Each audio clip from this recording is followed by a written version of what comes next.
Electoral bond को लेकर supreme court ने देश के सबसे बड़े सरकारी बैंक एसबीआई को ऐसी फटकार लगाई कि चंदे का सारा राज बाहर आने लगा। चंदे की बात निकली तो पूरब से पश्चिम, उत्तर से दक्षिण तक मौजूदा सियासी दलों के दानदाताओं का नाम सामने आया। किसने किसको कितना चंदा दिया, सब पता चल गया।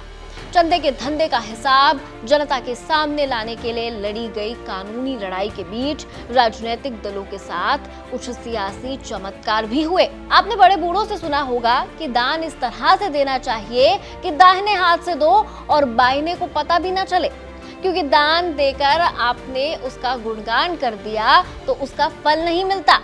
और लगता है कि ये बात कुछ लोगों ने काफी सीरियसली ले ली है और राजनीतिक दलों को ऐसा दान दिया कि उसका पता लगाने के लिए सुप्रीम कोर्ट तक को दखल देना पड़ा है।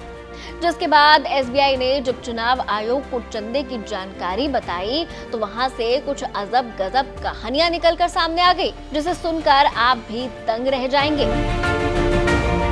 सबसे पहले बात बिहार की, जहां के 9 बार मुख्यमंत्री की शपथ लेने वाले नीतीश कुमार की पार्टी जेडीयू को एक बंद लिफाफे में 10 करोड़ का चंदा मिला है। वो कौन था ये हम क्या बताएं, ये तो जेडीयू तक को नहीं पता। ऐसा हम नहीं कह रहे, ये जानकारी जेडीयू ने ही एक लेटर जारी करके दी है, जिसमें लिखा है कि पार्टी दफ्तर में एक बंद लिफाफा मिला जिसमें 1-1 करोड़ के 10 इलेक्टोरल बॉन्ड थे, जिसे कोई छोड़ गया था। वो कौन था उसे पार्टी नहीं जानती। बता दें कि जेडीयू को कुल 24 करोड़ रुपए से ज्यादा के चुनावी बॉन्ड मिले थे, लेकिन हिसाब वो 10 करोड़ का ही दे पाए, वो भी ये कहकर कि कोई आया था और दरवाजे पर छोड़ गया। है ना गजब का गुप्तदान। ऐसा नहीं है कि गुप्तदान के अजीबोगरीब किस्सा केवल बिहार में होता है। पड़ोसी राज्य उत्तर प्रदेश की भी एक प्रमुख राजनीतिक दल के साथ भी गुप्तदान वाला ये दिलचस्प किस्सा हुआ है। इसे लेकर पार्टी ने ही सूचना दी।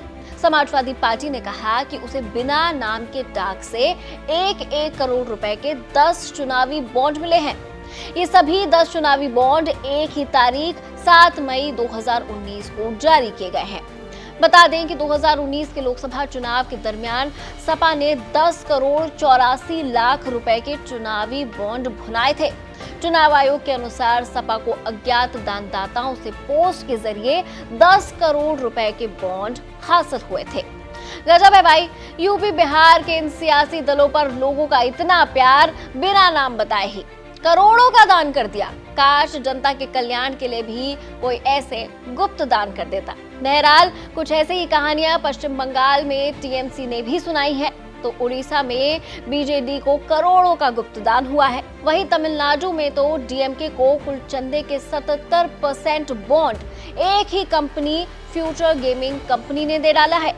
खैर अभी तो चुनावी बॉन्ड का अध्ययन शुरू हुआ है। धीरे धीरे गुप्तदान या यूं कहें चंदे के धंधे वाली ऐसी न जाने कितनी कहानियां निकलकर सामने आने वाली हैं, क्योंकि सुप्रीम कोर्ट ने चुनावी बॉन्ड में ऐसे गुप्तदान को लेकर एसबीआई को एक बार फिर कड़ी फटकार लगाई है और 21 मार्च तक सारी की सारी डिटेल चुनाव आयोग को सौंपने के आदेश दिए हैं।